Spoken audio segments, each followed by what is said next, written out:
So the first time I met Mary, I was a few months into the job, and she drove from Cleveland, Ohio to Indianapolis, Indiana just to meet with me because she wanted to share the passion that she had for these people in a remote village in Nepal, almost 50 kilometers south of Kathmandu. So she came into my office, this kind of short, mid-50s lawyer, and just a bundle of energy. She sat down and we talked for 3 hours just about the people of Thingan and the relationship that she'd been able to develop over time. And she told me the story of how she and her women's Bible study at church, they had read this book and were compelled that they wanted to help the people of Nepal. So they put on a fundraiser and raised thousands of dollars to send to this remote village to do microfinance, to help people that really were making less than $1 a day. It was a way to empower them to provide for their own family and send their own children to school. And then about a year later, Mary decided, okay, I want to go meet these people that we've been raising this money for and see the impact of what has happened. So she hopped on a plane, flew to the other side of the world, and then traveled out to this remote village. And kind of the last leg of the journey, you have to hike on the way up. So she gets into this village, she gets to meet the people, and stayed there for 3 weeks. No power, no running water, no toilets. And she just kind of roughed it and camped out and made it work because she wanted to build friendships with the people in this village. When Mary Davis first came, she lived as a villager. She stayed with us and she cooked by herself. We took her there in the villages. She enjoyed very much going around talking with people and spending time with people. She looked very happy and like she enjoyed talking with people. That is how we built a relationship at the beginning. The second time she came, she stayed for 10 days. During those 10 days, she didn't only stay here, but she also went near the mountain and down into our towns in the valley. She began to help us, sharing the gospel as well. I still remember she even preached in the church. She talked about, "Be still in the Lord," from the book of Luke. She was so much encouraging us that we need to grow in the Lord. And so she was able to see firsthand just the impact that these small loans were having, and she was able to come back and share with her church community in Cleveland just about the impact that had happened in that village. And then a few years later, we raised some more funds and went back and invested more into the same village, and then launched the program in another village.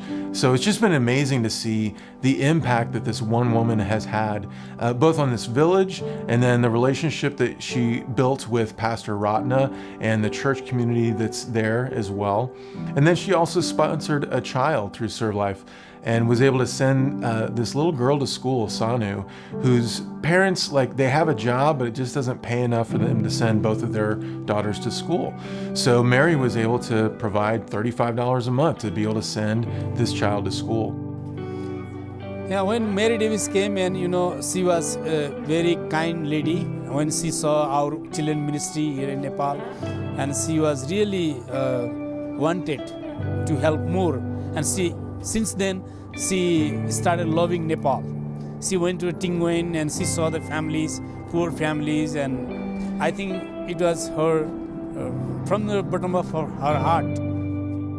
And so it's just been really neat for me to get to know Mary and to become her friend. And tragically in 2014, she was diagnosed with cancer, stage 4 colon cancer.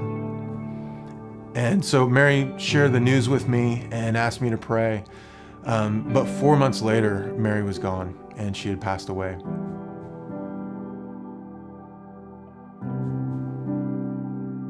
After Mary's last visit, we heard that she had passed away. And it was very hard for us to believe because she became part of our family. Whenever she came here, she stayed with us. She didn't demand anything we didn't have. She lived like we live here. She was like family to us.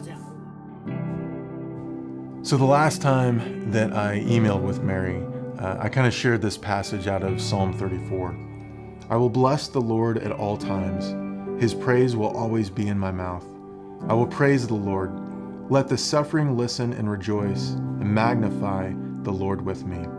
Together let us lift his name up high. I have sought the Lord, and he answered me, and he delivered me from all my fears. Mary met the end of her life with no fear, because she knew that her life would continue on in relationship with God. And the legacy that she has left is incredible. She's had an impact on many people in the city of Cleveland. She's had an impact on this little girl, Sanu, in Kathmandu, Nepal. She's had an impact on Pastor Ratna and his church, and the many people in Thingan. About 80 people now in this village have received these loans.